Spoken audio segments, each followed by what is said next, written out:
ketika kebenaran itu sudah diabaikan, ketika kebenaran itu sudah dihujat, maka yang ada di dalam hidup kita adalah keinginan hawa nafsu, keinginan daging, keinginan dunia, bukan keinginan surgawi seperti yang Bapa kehendaki.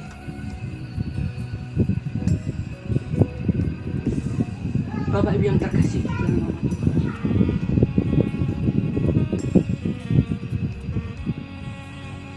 alangkah hidup kita ini tidak ada artinya ketika kita mengedepankan keinginan hawa nafsu, keinginan kedagingan kita.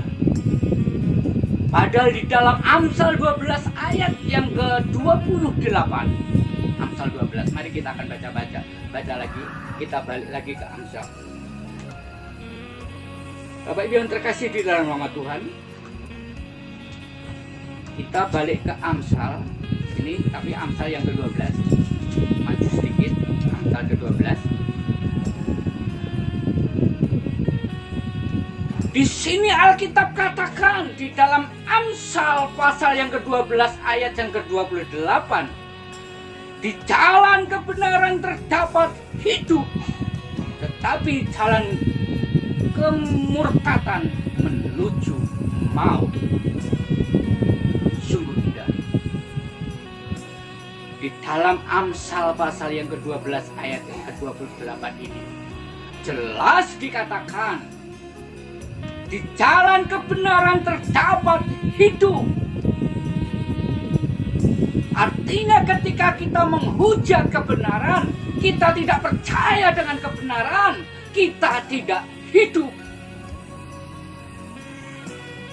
Untuk kita bisa hidup, kita harus berjalan di dalam kebenaran supaya kita hidup. Seperti firman Tuhan katakan, di jalan kebenaran terdapat hidup. Artinya kalau Bapak, Ibu, Saudara sekalian ingin hidup, Bapak, Ibu, Saudara sekalian harus berjalan di dalam kebenaran. Sebab apa? Ketika kita di jalan kemurtadan akan menuju maut, menuju kematian yang kekal.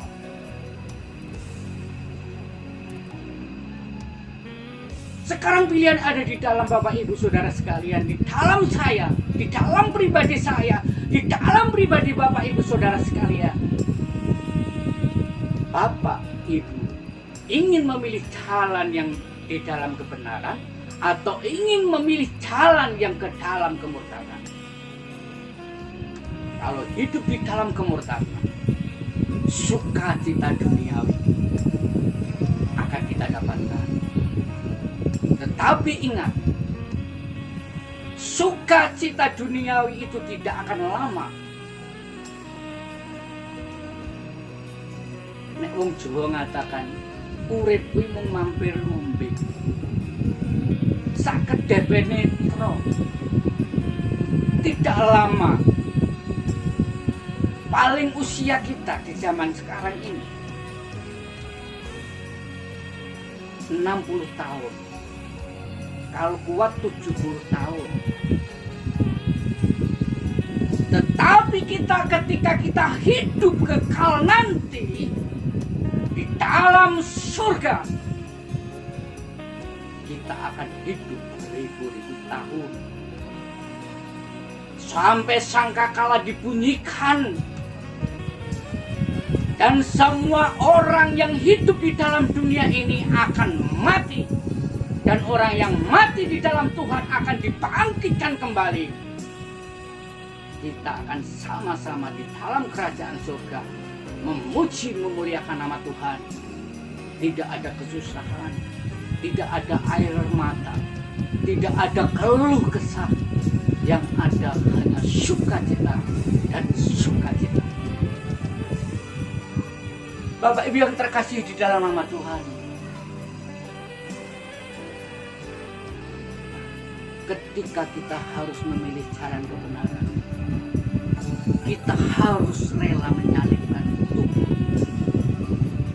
Seperti Tuhan Yesus ketika dia disalibkan di atas bukit Golgota, walaupun dia tidak bersalah apa-apa.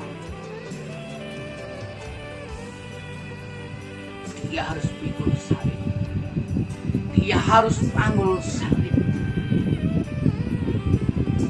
Sama seperti kita sekarang.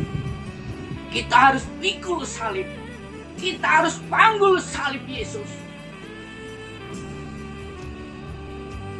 Ketika itu kita memilih jalan.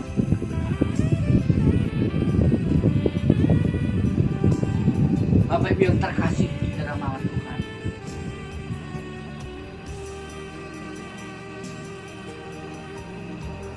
jangan disangka bahwa Tuhan tidak tahu. Saya suka-suka saya, mumpung saya masih hidup. Suka-suka saya, mumpung saya masih diberi napas hidup oleh Tuhan. Jangan salah Bapak Ibu Saudara yang terkasih dalam nama Tuhan.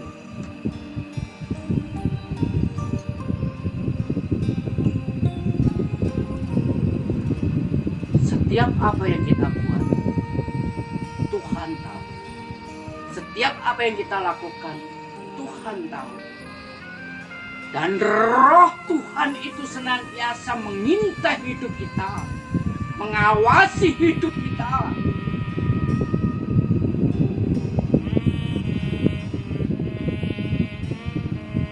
Mari Bapak Ibu Saudara terkasih di dalam nama Tuhan, kita akan maju sedikit di dalam Mazmur. Ya, jadi yang Bapak Ibu buka di Alkitab, maju sedikit. Kita akan baca di dalam Mazmur.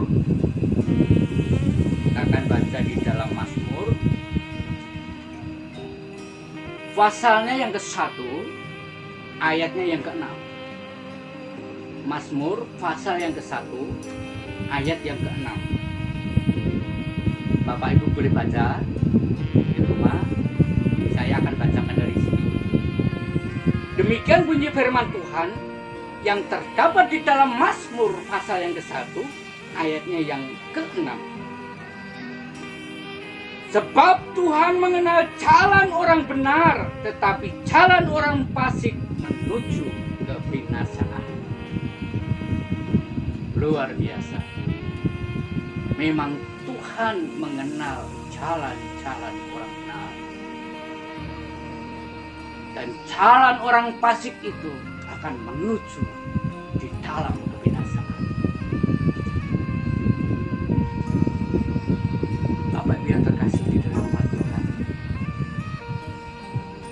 jangan kita berpikir, alah, aku masih muda, nanti sajalah aku hidup di dalam roh dan kebenaran.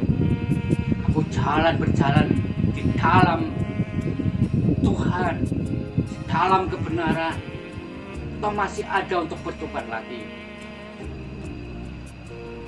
Umur saya masih muda. Meninggal saya masih lama, katanya.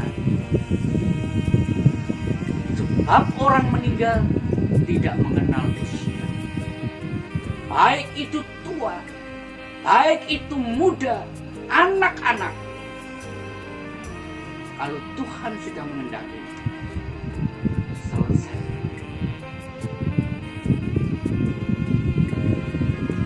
Apakah ketika kita dipanggil Tuhan kita masih hidup di dalam dosa? Apakah ketika kita dipanggil oleh Tuhan kita masih mengikuti hawa nafsu dunia?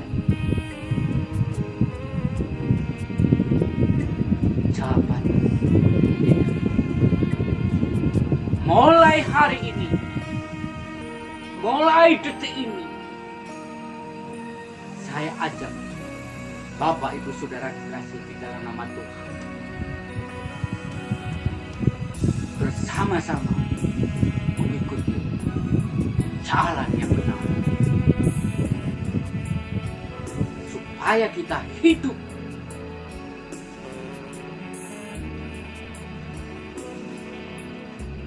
sebab Sebab di dalam ayat ini dikatakan jalan orang fasik menuju kebinasaan. Janganlah kita menjadi orang yang fasik. Jadilah kita orang yang benar. Terlebih lagi kita sebagai orang Kristen, sebagai anak-anak pilihan, jadikanlah suri teladan dalam hidup. Jadikan hidup kita ini menjadi kesaksian bagi banyak orang. Oh iya, si A itu ternyata orangnya baik. Dia dijelek-jelekan, dia tetap saja dia berbuat baik. Dia diburuk-burukan, dia tetap saja berbuat baik. Seperti Alkitab katakan, kalau pipi kirimu ditampar, berikanlah pipi kanan.